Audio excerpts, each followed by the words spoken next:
بسم اللہ الرحمن الرحیم۔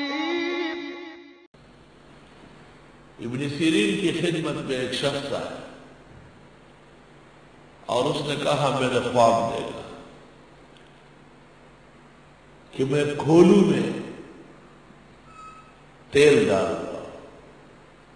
کھولو وہ چکی جو چلتی ہے اور بیچ سے تیل نکالتی ہے، واپس تیل ڈال رہا ہوں۔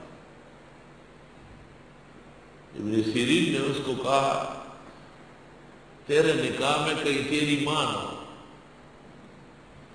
تیرے نکاح میں کہیں تیری ماں نہ ہو۔ گھر آیا بڑا غمگین، گھر والوں نے پوچھا کیوں؟ کہہ رہے ایک خواب دیکھا تھا، ابن سیرین کو بتایا، غضب کر دیا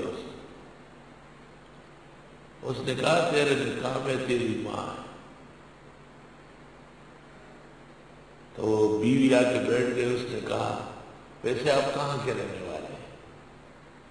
اب مجھے تو پتہ نہیں ہے، فلاں ملک کے اندر قتل عام ہو رہا تھا اور لوگ بھاگ رہے تھے، وہاں میں اٹھایا گیا۔ اس نے کہا اس قتل عام میں تو میں بھی بھاگی تھی، اور میرے پاس ایک بچہ تھا، وہ میں نے ایک جھاڑی میں ڈالا تھا۔ کہا وہی میں۔ ایک آدمی نے خواب سنایا ابن سیرین کو کہ میری رانیں بڑی بڑی ہو گئی، آپس میں ٹکرا گئی۔ حضرت نے فرمایا آپ کے نکاح میں 2 سگی بہنیں، تحقیق کی گئی تو سگی بہنیں نکل آئی۔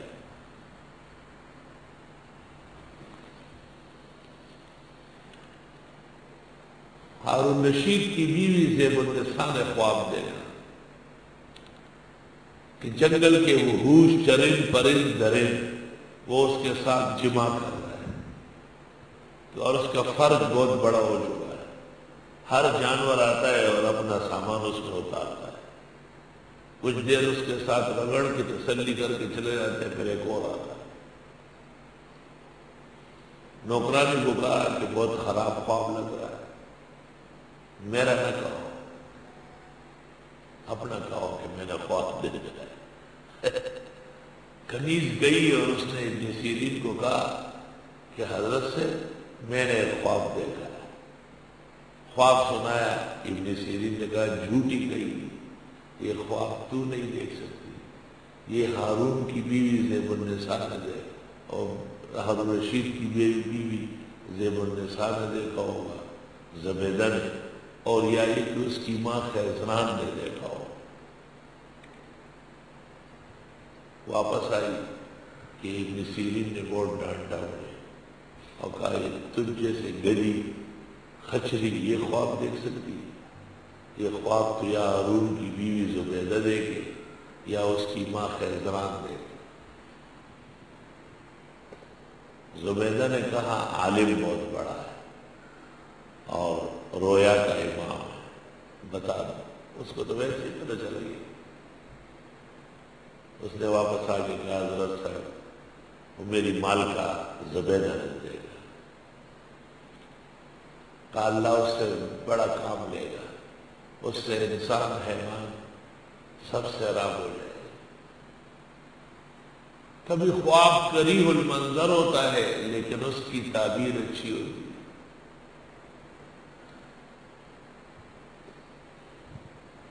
کہتے ہیں اس خواب کی تعبیر میں ہزاروں مسجدیں بنائی گئی، ہزاروں مسافر خانے بنائے گئے، ہزاروں یتیم خانے قائم کیے گئے،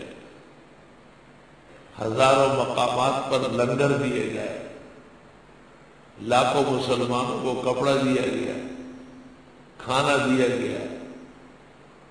جو بادشاہ اور بادشاہ کی ملکہ سے ہو سکتا تھا خواب کی تعبیر میں کرتے۔ ایک رات کو ہارون اپنے پلنگ پر اور زبیدہ اپنے پلنگ پر لیٹ رہے تھے۔ ٹھنڈا موسم تھا، خوشگوار ہوائیں تھی، آسمان کا مطلع صاف تھا، ستارے چمک رہے تھے، جھرمٹ نظر آ رہے تھے۔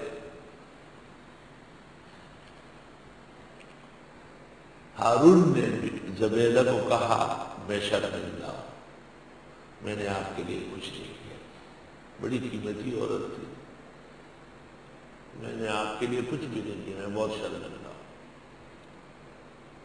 بتائے کیا کروں ایسا کہ آپ خوش ہو جائے۔ زبیدہ نے کہا یار حج کے موسم میں عرفات میں نہ ہو، مزدلفہ میں حاجیوں کا حال دیکھا نہیں جا سکتا۔ ایک زمزم کا کنواں ہے وہ مکہ میں 4-6 میل دور ہے، کون وہاں جائے ہو رہا ہے، اور انسان و حیوان کی زبانیں لٹکی ہوتی، کاش کہ کوئی ایسی صورت بن جاتی کہ حج کے موسم میں حاجی صاحبان اور ان کی مویشی ان کو پانی مل جاتا۔ ہارون رشید نے کہا بیگم صاحبہ انشاءاللہ ایسا ہوگا، آپ مجھے موقع دیں، اس طرح ہی کوئی صورت بنے گی۔ جب صبح ہوئی ہارون رشید نے وزراء کا اجلاس طلب کیا اور اس میں کہا میری گھر والی نے ایک آرزو کی ہے کہ مینا مزدلفہ اور عرفات میں پانی ہونا چاہیے، کیا کریں گے، پانی کیسے ہوگا؟ ایک انجینئر نے ہاتھ اٹھایا، مجھے اجازت دے، کیا کرو گے؟ دریائے دجلہ سے اور دریائے فرات سے ایک نہر چلاؤ گا،